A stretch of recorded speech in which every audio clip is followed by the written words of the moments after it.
If you're talking about the venues themselves, needing to put some money into the venues to try new things, yeah, I think that's important at a lot of venues. I mean, luckily the venues I currently book are amazing at that. They take every penny they have and build decks and do art and put cool pool tables in, and they do a lot of really great stuff. But I've worked at venues in the past who, you know, the owners wouldn't put a penny into it, you know, and just let it fall to pieces, and it's really hurting those venues, you know, watching where they're going because of it.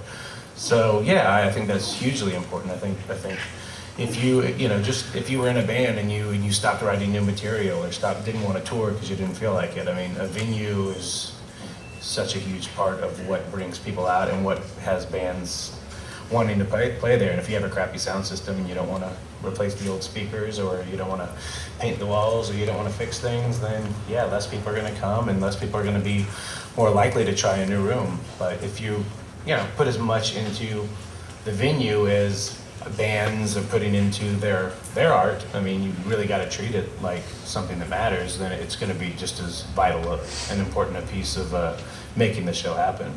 Going back to the history of what made the music scene here so groovy was the fact that you could have psychedelic music and country western music happening in the same venue, and you would have people ranging from way underage to way overage, all in the same venue, and not beating each other up, you know, and that was a rarity.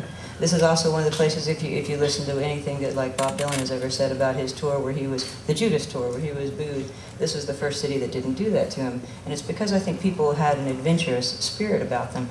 And I don't think that that's gone. I think that venues who take chances on booking bands that may or may not look together on paper like they would go would be surprised. Perhaps, hey man, maybe my grandma or my grandchild or my father or my mother or my daughter or whoever likes the one band, I like the other.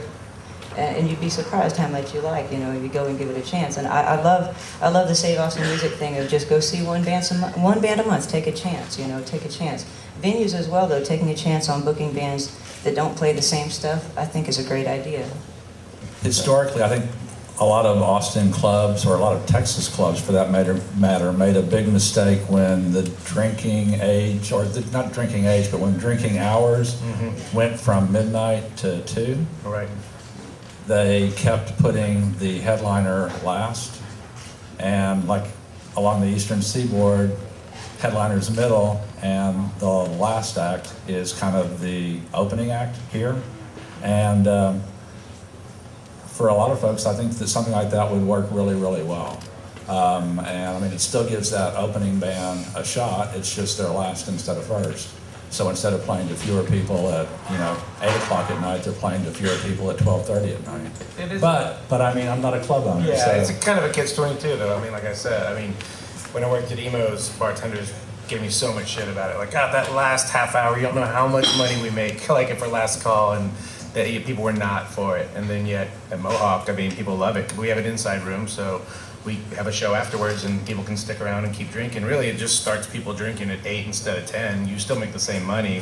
It's sort of breaking an old concept, mostly for the bar owners and the managers and people who are used to doing one thing, but also for the audience, for people who are like, I don't go out past 10, I mean before 10 o'clock, I'm not gonna go out at 8. Is a band really gonna go at it? How many times have you shown up at 9 and the band doesn't go until midnight? So people think they're being fooled. I'm not buying that one. But, you know, so it's a little of that. But I do agree that needs to be done a bit more, and it's starting to be done. Just diversity, it's working, yeah, for sure.